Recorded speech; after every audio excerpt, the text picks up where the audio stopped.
আসসালামু আলাইকুম viewers, welcome to সালসাবির Mustari kitchen.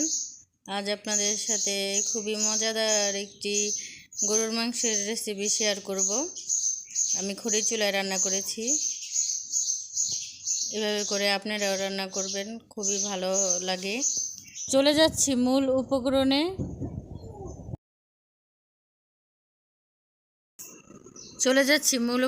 এখানে আমি গরুর মাংস নিয়েছি, পেঁয়াজ কুচি নিয়েছি, টমেটো সস নিয়েছি, আলু নিয়েছি, মশলাগুলো একটা বাটিতে নিয়ে নিয়েছি, তেজপাতা নিয়েছি, গরম মশলা গুঁড়ো করে নিয়েছি। চুলায় একটা কড়াই বসিয়ে তেল দিয়ে দিয়েছি, খাঁটি সরিষার তেল। খাঁটি সরিষার তেল খাওয়া স্বাস্থ্যের জন্য খুবই ভালো। বেশি একটু গন্ধ গন্ধ আসে, তো যারা পছন্দ করেন খাবেন। অর্গানিক সব কিছুই ব্যবহার করা ভালো।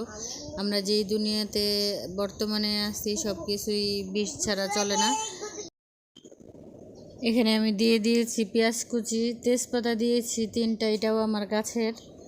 আমি তো গ্রামে থাকি, যার জন্য অনেক কিছুরই গাছ আছে। শাকসবজিও টাটকা অর্গানিকই খাওয়া যায়।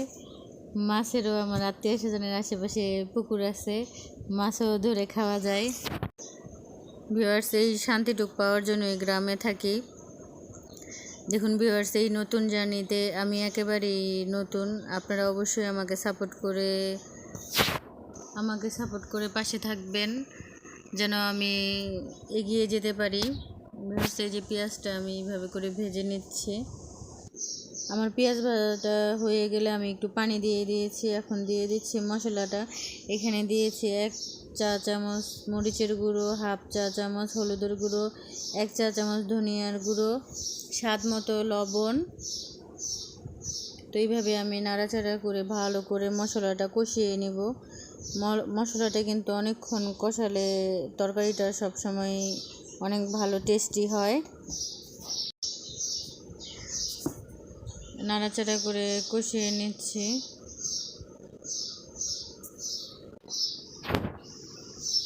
এবার দিয়ে দিচ্ছি রসুন কুচি। আমি এখানে রসুন বাটা দিই নাই, ওই মশলাটায় আদা বাটা দিয়েছিলাম। ভিউয়ার্স, আমি মনেই নাই বলতে। এখন আমি মাংসটা দিয়ে দিয়েছি। আমি প্রায় তরকারিতেই রসুনটা না বেটে কুচি করেও দিয়ে দিই, ফালি ফালি করে দিয়ে দিই। পরে রসুন আস্ত থাকলে আমি ওইটা ভাতের সাথে খেয়ে ফেলি, এটা আমার কাছে ভালো লাগে। আর অ্যাকচুয়ালি রসুন তো খাওয়া ভালো হাড়ের জন্য, যার জন্য আমার বাবাকে দেখতাম ছোট সময় আপনার কাঁচা রসুনটা ভাতের সাথে খেয়ে ফেলতো। তখন তো আর এত বুঝতাম না, এখন তো আস্তে আস্তে সব কিছু। আমি মাংসটা কষিয়ে নিয়েছি, এখন দিয়ে দিলাম আলু। এটা আমি পলেন আলু দিয়েছি, দেশি আলু দিয়েও আপনারা করতে পারেন। যখন যেটা সামনে থাকে সেটাই ব্যবহার করার চেষ্টা করি। তো এইভাবে নাড়াচাড়া করে ভালো করে অনেকক্ষণ কষিয়ে নেবেন। আসলে ঢাকনাটা উঠিয়ে এখন আমি একটা মশলা দিয়ে দিচ্ছি। এটা আমি গরম মশলা গুঁড়ো করে রেখেছিলাম। আসলে এলাচটা কিন্তু মুখে লাগলে কিন্তু অনেক বিরক্ত লাগে, যার জন্য আমি এলাচ দারচিনি রোদ্রে শুকিয়ে আমি গুঁড়ো করে নিয়েছি। এলাচ দারচিনি সেটা দিয়ে দিয়েছি।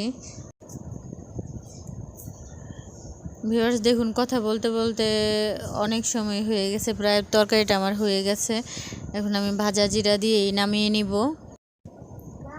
দেখুন আমি নামিয়ে নিয়েছি, ফাইনাল লুকটা এরকম হয়েছে।